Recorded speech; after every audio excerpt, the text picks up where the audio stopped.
a winning oi, a being on video oi, a taking off my cool shades oi, era. Yeah, fellow prime timers, alumnus, friends, and even enemies, it's my joy today to talk about an important subject. The partner of a man is called a woman. And this weekend is International Women's Day, and I want to talk about the importance of women and my own special theory and others of women and men. Now, there is a theory called gender empowerment that only focuses that development should be concerned about boys and women. However, God's concern is not only girls and women. God's importance of development is boys and girls, women and men. This is a theory that is called complementarianism. Now, gender as a theory is focused only on women.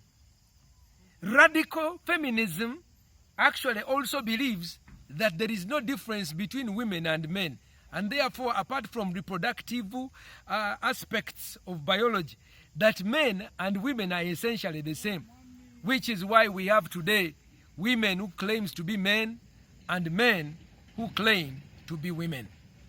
I want to say that categorically a woman is not a man and neither a man a woman, regardless of how much you say it. Because even in the vehicles, you can see this vehicle, that is Isuzu. Isuzu is Isuzu. Isuzu is not another Mitsubishi. You understand? The design is differently, the purpose are different, and they all have different services. So, I have often spoken to those who espouse this theory that there is no ontological and scientific evidence for them. But we are at a point of crisis. We are at a point of crisis where, because of European and Western funding, the preoccupation of women's conference, women's funding, women empowerment, women laws, women in leadership, women judges, women policemen, women teachers, women. I mean, every day it is women. It has become to the point where there is nothing equal for men. And they even often say gender balance, equal rights. Then I said, if you are going to balance for the boy and balance for the girl. So if you have 1.8 free marks at Makerere for girls because they are vulnerable, what about the boys from Katakwi, Sironko, Karamoja, Bushenyi, West Nile, Madi, those who have been in Lira, Gulu, who are in the camps for almost 20 years? These are also vulnerable people. They should receive free 1.8 marks. This is what I'm talking about, equality. If you are going to have that. The other thing that we must do is we must learn lessons from other countries that have rolled out what they call affirmative action. That is, they give special benefits and rights to women and they don't give that to men. In the last 50 years, United States of America has rolled out an affirmative action program that has focused on black American women. If you're a black American woman, and if you have children, the government gives you free money. It gives you free points. But then if you bring a husband into the picture, the aid is taken away. So then this has perpetuated the system where women, they have men, because women always want men, and they need men to have babies. Then they produce babies. Then they push the man away. Because to be able to get the free money, which is called the welfare system, they must be single mothers. This has produced a crisis of single motherhood in America. Today, most of the young people, the families in America, are single parent homes. And many of the people who are on welfare, they have their number one authority, a mother. And when children grow up without fathers and mothers, you have a problem because you see the biochemical authoritative order system that God has embedded in a mother are different from those a father. A best mother cannot be a father. A best father cannot be a mother. You need the balance. Fathers have authority. Mothers have love. Fathers have discipline. Mothers have nurturing. When a boy falls on, oh, mama nyabo. But when a boy is beaten, or a girl is beaten at school, I'll call my father. You see, we need both. We need both the protection of a father, the defense, the provision of a father, the love, the nurture of a mother. This is what makes a society. And so when I speak about the importance of complementarianism as a theory of development, it is rooted in our genetics. It is rooted in our spirit. It is rooted in the Bible where God says it is not good for Adam to be alone. I will make him a helper, and the helper is a woman. For the last 28 years in my life, I've had the help of a woman called Tracy. Many of you know the First Lady of Straight Nation. She's a beautiful woman. She's different from me. Me, I'm rough. You can even see my beards. They are many. To me, they are no good looks. When God was designing me, He designed me for strength. My bones are bigger. My face is rough. You can see my hair. Even my rough, like that border that has just passed. Rough. Now, but my wife, she's beautiful, she's nurturing, and together we have produced children, together we have formed a family, together we build a community. A man needs a woman. Yes, are they the same? No. Are we different? Yes, but God designed that these opposites can come together.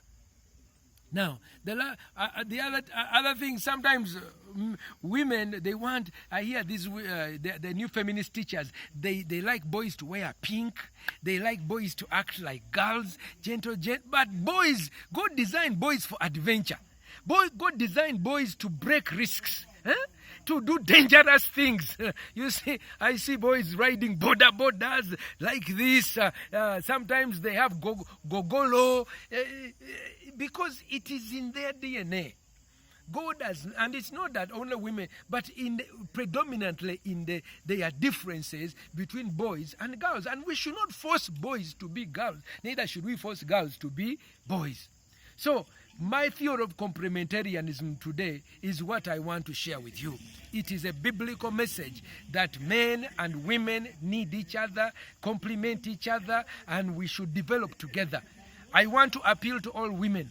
When you see development taking place which is imbalance only to women, say, not without my brother, not without my father, not without my uncle, not without my grandfather.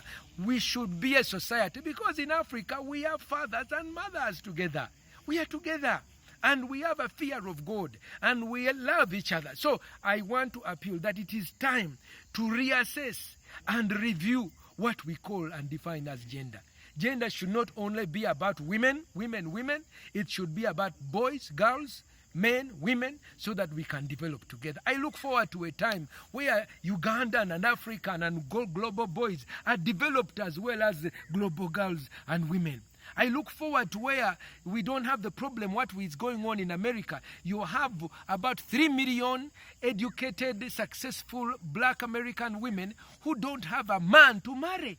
And if they are looking for men in America, my friend, it was on Oprah, you can Google about it. There is a crisis. These good intentions where the American white people, the social engineers decided to help women and not help men and not help the unit as a family, has created a disequilibrium. And this disequilibrium is what we are beginning to see here today. We must challenge it as intellectuals. We must challenge it as Africans. We must say, yes, we celebrate our women, but our women do not exist independent of their men. We celebrate our sisters, but our sisters do not exist independent of their brothers. We celebrate the wives, but the wives do not exist independent of their what? Of their husbands. And we must make changes so that it's together. So in terms of action, girls' night out. Why is it girls' night only? What if there are lesbians who have entered in there? Now they begin to take over those girls. Single-sex schools. Why do we have single-sex schools only? That is an old concept. We need gender-balanced schools. Gayaza should be a boys and a girls. Kasasa was mixed. It was having problems of homosexuality. Now it is mixed. Do you ever hear about it anymore? St. Henry's Chitovu was having also problems because boys need girls. And so I celebrate today a reassessment and a review that together we win. Together we make a successful family. Together we are able to develop. And together we can also fight dangers like the threats of coronavirus, the threats of locusts, and we can build our home together. It was at Makerere that I met Tracy in Wandegeya. I asked her to marry me in the year of our Lord 1990. And we got married about 2 years later in 1992. We have been married together now 28 years. Can you imagine, my brother? And I also hope that you too will get a woman and a man. For a woman, you get a man. And for a man, you get a woman with whom you can walk and share the greatest joys of life together. God bless you so much. A prime time Zoe, a winning Goe, a getting married Oe, a succeeding together Oe, a straight nation Oe, a straight nation Oe, a